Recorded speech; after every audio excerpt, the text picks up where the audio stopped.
Shalom, selamat sore. Perkenalkan, nama saya Indriani Mage, NIM 20030300088, jurusan Sosiologi, semester 1 kelas C, Fakultas Ilmu Sosial dan Ilmu Politik Universitas Nusa Cendana Kupang 2020. Di sini saya akan mereview makalah pengantar ilmu politik tentang ekonomi politik Asia Tenggara. Yang pertama, ekonomi politik Asia Tenggara. Kata pengantar, puji syukur kehadirat Tuhan Yang Maha Kuasa karena telah memberikan kesempatan kepada saya untuk menyelesaikan makalah ini. Atas rahmat dan hidayahnya, saya dapat menyelesaikan makalah yang berjudul Ekonomi Politik Asia Tenggara dengan tepat waktu. Makalah ini disusun guna memenuhi tugas dari Bapak dosen pengasuh mata kuliah pengantar politik. Selain itu, saya juga berharap agar makalah ini dapat menambah wawasan bagi para pembacanya. Buku ini adalah edisi keempat dari Seni Previolisi, diedit oleh Gary Rodan, Kevin Hewison, dan Richard Robinson pada tahun 1997 dan 2001 serta 2006. Bekerja sama dengan kedua buku sebelumnya, Asia Tenggara. Dalam studi Asia Tenggara, beasiswa ini memberikan kontribusi penting menuju ekonomi politik dan departur penting dari pekerjaan studi wilayah politik, politik komparatif, dan politik ortodoks.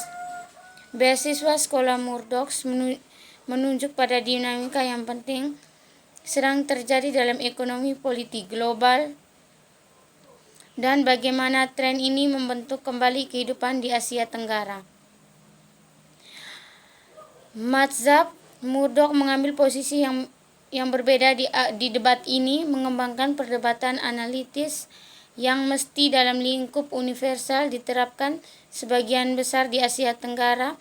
Seperti statis, sarjana Murdoch menolak banyak posisi yang lebih deterministik dalam teori ketergantungan dan baik pilihan rasional maupun pendekatan ekonomi ortodoks.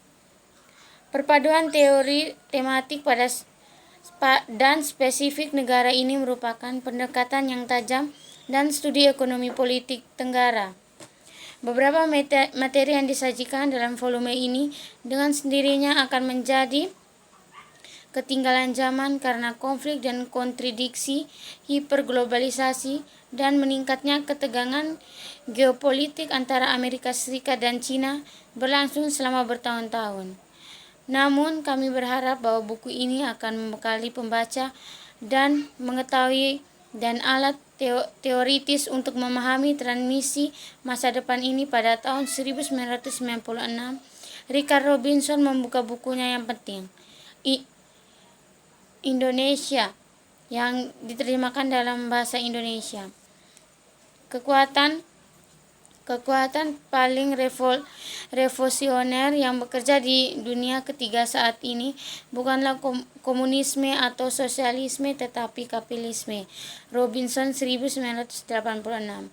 Meskipun istilah dunia ketiga tidak ada disukai dan berakhirnya perang dingin, substansi pernyataan ini tetap sama benarnya seperti dulu. Yang berikut ucapan terima kasih. Kata ini tidak akan mungkin terjadi tanpa dukungan intelektual dari praktis dan banyak orang dan organisasi. Kami berterima kasih atas dana murah hati yang kami terima dari Pusat Penelitian Murdoch University Asia, Sekolah Ilmu Politik yang studi internasional di Uni of Queensland dan Devon, Penelitian Australia melalui dana proyek penemuan. Kami ingin berterima kasih kepada asisten penelitian kami, Jen Marfover dan Ryan Smith, editor kopi kami, Paula Bomnas, dan mengindeks kami, kata Miss Coates. Kami berterima kasih atas support penerbit kami. Yang berikut, pujian untuk ekonomi politik Asia Tenggara, politik dan pembangunan, UNIFEM, dan hiperglobalisasi. Ini bukan kumpulan esai terbaik tentang politik Asia Tenggara, tetapi juga sebagai pencapaian tunggal dari Sekolah Murdoch, salah satunya paling langka yang menunjukkan bagaimana produksi mengetahui perkembangan lintas generasi, institusi, dan waktu. Periode dengan demikian terus memperkaya dirinya sendiri. Tidak ada kursus di Asia Tenggara yang dapat melewatkan sebagai teks intinya. Buku ini yang keempat dalam seri yang luar biasa menunjukkan mengapa pendapatan ekonomi politik yang krisis lebih penting daripada sebelumnya untuk transformasi Asia Tenggara dan ekonomi dan sosial dalam wilayah tersebut. Buku ini perlu dibaca setiap siswa di Asia Tenggara. Yang berikut, berteori ekonomi politik di Asia Tenggara. Bab ini membahas pendekatan teoritis bersaing dan diambil dalam sisa studi untuk mempelajari Asia Tenggara dan menguraikan pendekatan yang diambil dari sisa buku ini. Apapun perbedaan mereka, semua sarjana melidiki ekonomi politik berbagai keyakinan bahwa ekonomi dan politik tidak dapat secara bermakna dianggap atau dipelajari sebagai domain terpisah. Perkembangan ekonomi dengan kuat dan membentuk politik. Untuk politik dengan itu juga membedakan bidang dari banyak keilmuan di bidang politik dan ekonomi begitu jelas sehingga merata, mungkin selalu jarang ditentukan. Di sisi lain, konflik politik dan keputusan jelas membentuk bagaimana pasar muncul dan menengah operasi mereka. Bahkan jika mereka tampaknya tidak secara substansial atau campur tangan dan masalah ekonomi semua negara. Yang berikut, pendekatan Weberian dan debat status perkembangan.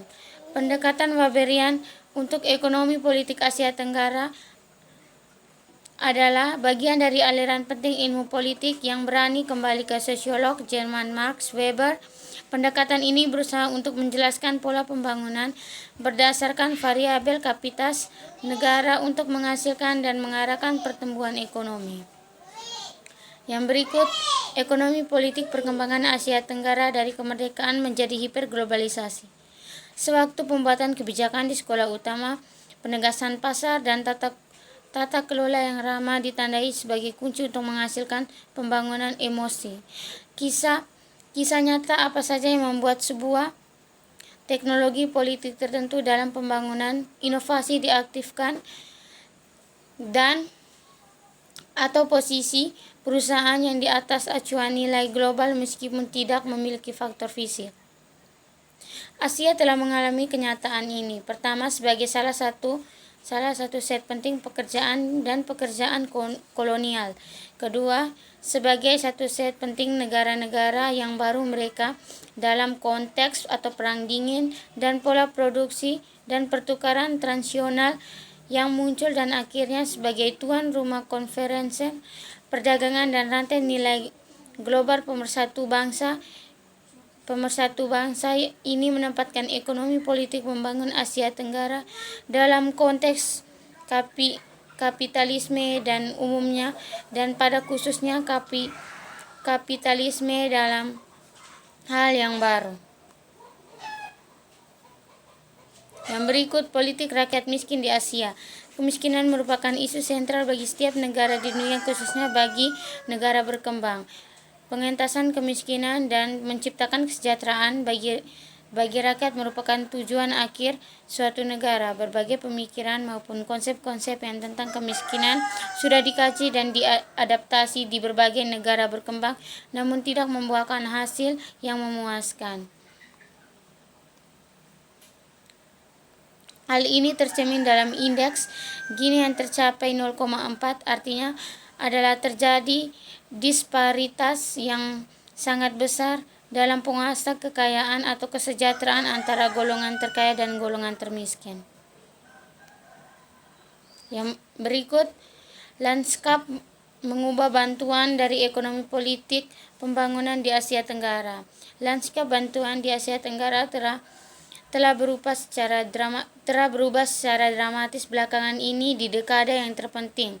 Donor baru, terutama Cina, menjadi semakin aktif sebagai pemberi bantuan ke wilayah tersebut, menantang posisi dominan dari para donor tradisional. Mendamping ini perubahan penting pergeseran dan distribusi bantuan grafis dalam wilayah dan jenis bantuan yang diberikan kepada penerima negara ini. Bab ini memetakan perubahan ini di kawasan pembantu lanskap dan menilai mereka dampak itu politik ekonomi dari pengembangan di wilayah itu. Menggunakan sebuah model pendekatan sekolah itu menilai bagaimana perubahan ini telah mempengaruhi keseimbangan kekuasaan antara sektor politik dan sosial yang bersaing di negara-negara Asia dan mengimplikasikannya terhadap alam dan kebijakan dan institusi pembangunan di negara-negara itu. Yang berikut imitasi pemerintahan lingkungan. Dalam upaya untuk mengubah pola ekstraktivisme dan akumulasi yang dipimpin pertumbuhan yang hanya berkembang di bawah hiperglobalisasi, kebijakan multilateral, pembuatan ilmuwan arus utama dari LSM telah beralih ke pemerintahan, menetapkan kebijakan yang jelas, supremasi hukum dan lingkungan yang kuat pengelolaan. Pendekatan pemerintah mengkonsumsi bahwa negara dapat secara rasional mengelola sumber daya wilayah kedaulatan mereka. Padahal sebagai sosial dan politik hubungan Asia Tenggara dan dikarenakan sifat kekuasaan negara memiliki secara fundamental dibentuk oleh mode ekstraktif dan akumulasi, menjelaskan pendekatan semacam ini sangat terbatas. Saya menunjukkan ini di bawah melalui beberapa contoh singkat. Komitmen perubahan iklim nasional transnasional dukung untuk saya untuk mengurangi penggundulan hutan.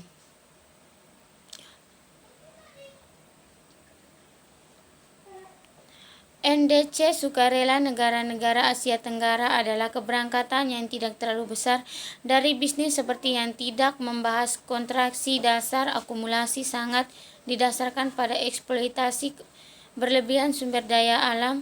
Untuk contoh, masyarakat mempromosikan wajib menggunakan 5% campuran biodiesel sawit. Dengan demikian memperluas pemerintah minyak sawit itu. Filipina target adalah bernada untuk mencapai tujuan tetap dalam Copenhagen 2 derajat pemanasan global, atau bukan aspirasi Paris yaitu 1,5 derajat, tetapi bahkan itu tidak mungkin jika direncanakan ekspansi berbahan bakar batu bara kekuasaan. Sekian dan terima kasih.